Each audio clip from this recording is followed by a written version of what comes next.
was an incredibly put together woman, a woman who spoke intelligently and passionately about things that mattered to Missouri, to St. Louis, and to the 2nd Congressional District.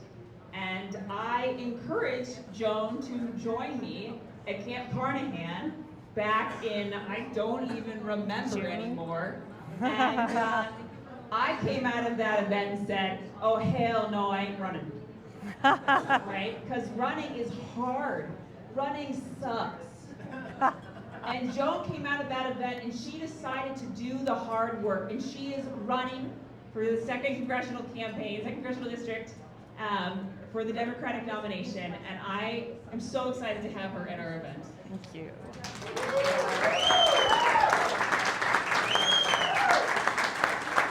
I love seeing so many people here tonight. And when I first went to my Indivisible meeting, and the first time I met Laura, and we were at Grantsview, and the presentation was so wonderful, and I just felt compelled to join Indivisible leadership, and it has been an honor working with you, and I miss so many of you, where's Andy, on the team. It's been just such a pleasure. So I'm really glad I am back here tonight. And for those of you that have come here the first time, I hope you continue to come, because this is important work and it's an important group. So thank you for being here tonight. I'd like you to take a look at the picture that you see on the screen. And later on tonight, I want to ask you, what are the first thoughts or words that came into your mind as you looked at those two on the screen? One is my oldest son, Clay, and my granddaughter, who just turned 4, Eleanor. Yeah. And when I look at that picture, what I see when I look at Eleanor is that just pure joy and innocence and delight in the world she's living in. Do you see it? Yeah. And then with my son, I see again just completely in love with this beautiful young girl and wanting the best for her future. And there's concern in there too. And as the grandma, I've got that toward him. So I care about their future, and I care about our future.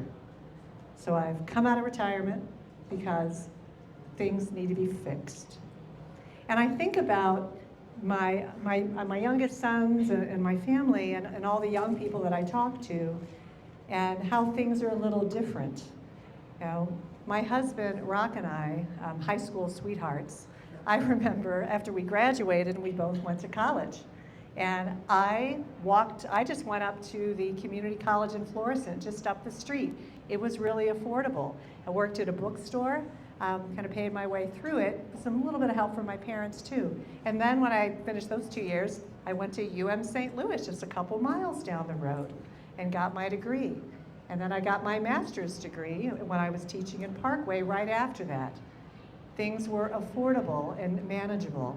And Rock changed degrees and ended up going to Carbondale from UMSL. And he would come home every weekend to see me, of course, but also because he ran a cleaning crew to clean the floors at Sears. So when we got married, we had student loan debt. He had Pell Grants, student loan, and I had a car loan debt, for my first car. And I remember sometimes only having like $160 in our checking account after we paid our bills. And later he started a company in the basement of our house. But we had an opportunity because we grew up at a time when the middle class was chuchin', coming out of the 50s, the 60s, and the 70s. And you young people, you're working as hard as we did. But that economic opportunity, that mobility, isn't there at the same level it was for us. And think about why. Ronald Reagan, on the scene, trickle-down economics, right? And what that really was a way to extract money and suppress wages so wealth would get transferred. And it slowed down that economic engine, and it still is. And at the same time, we had a deliberate war on empathy in this country. and I'm not making this up, there are books written on this deliberate war on empathy, to attack the social contract, which is the basis of our Constitution. And you remember when they were talking about, back in the Reagan days, the welfare queens? That was the first attack. Let's just start attacking people so the rest of constituents think that we shouldn't be giving people a leg up, that they are lesser than we are. And it is continuing to this day, and it is on steroids with social media and the rage bait, because that's what's incentivized. And Laura had mentioned that I was doing workshops. So like you're here tonight because you know that action is hope, and that hope is action. So I just started asking myself, what's my superpower? What can I do? Well, as a retired school teacher and somebody who taught college and staff development, it's bringing people together to have conversations and find common ground and move ahead. And as someone who taught the foundations of our country and the Constitution, the founding documents, I felt we needed to have those conversations about policy because we were drifting apart. So I started some workshops on how you bridge the divide, having conversations save democracy one conversation at a time. How else do we push back on this monetized industrial outrage complex that monetizes division and hate so we can divide us and separate us so we're not keeping our eye on the ball? And now this is accelerated with just making our institutions as weak as they can be. And right now we have a choice, and that is we either step up to this watershed moment, which you're here tonight, and you were at No Kings and a lot of things, or we lose this. So I feel that I have no choice but to give everything that I can to this. I've already had my career. This is not my career. This is my duty. So then when I decided to run, because the number one thing for me is that we win District 2, I started doing my version of town halls. And last month, for example, I went to Franklin County, West County, South County, and you see that hierarchy in front of you? Remember it from college? Joe, did you say you actually had a town hall? I did. I've had several. Many, yeah. And you don't have to talk to a cardboard poster. But remember, if you look at this hierarchy and you look at these basic needs, they're not being met. So no wonder the country's so angry and divided and they're feeding on it. So I ask people in small groups just like you, share your stories. What policies are impacting you? What do you care about most? And in all three, I've got lists of everything they want to talk about in planning future town halls. Number one is health care.